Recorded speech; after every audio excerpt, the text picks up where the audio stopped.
the way I look at it and the way I give pushback is because we can do this forever and forever, forever and ever and ever and ever. We could talk about the meanings of different words and put our own definitions on it. But what I say is, if a word has a negative, connotation to it, I am just not gonna use that word and use a different word that aligns better with what I'm trying to express for myself. Like that goofy word Tom said that nobody knows what it means. That actually meant something though, and it meant exactly what we're talking about. Loneliness means something different. I would say I'm alone and I'm chilling, I'm happy, I'm good with being alone because I don't see that as a negative.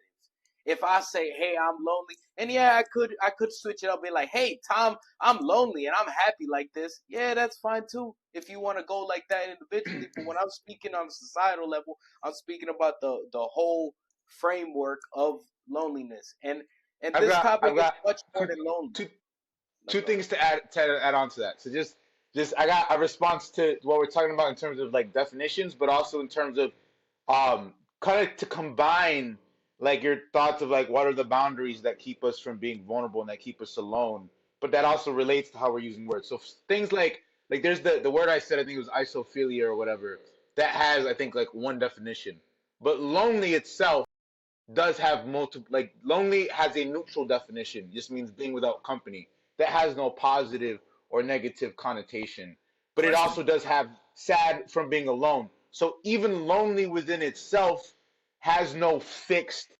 positive or negative in the way something like isophilia does. That being said, the way that we give words definitions themselves can be what makes us more alone. So you can have two people, right? And let's say two people start off and they both associate being lonely with sadness, right? Let's just say two people. Person A says, I'm lonely, and they mean that I'm sad. And then person B says, I'm lonely, and that means that I'm sad. And now let's say we teach person B to start seeing loneliness as a positive thing.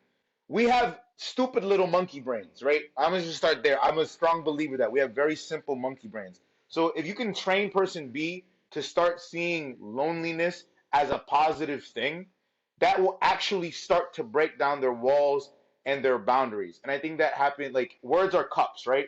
And we fill those words with definitions. And sometimes we freeze those definitions and we're like, this word means this one thing, and in the dictionary it means this one thing. And some words have one definition and some words have multiple. But ultimately, like, like as opposed to like this like tennis ball in here, right? This tennis ball is fixed. No matter what, this tennis ball is going to be a tennis ball. But words are like malleable. They as much as they exist, they don't exist. It's like I can change. I can take a word. I can hold it captive, and by changing its definition and its perspective, that itself could be a key or the key in me being more vulnerable. So I just want to combine the idea of like, yeah, we're discussing semantics and definitions, but it's not about semantics and definitions, but it can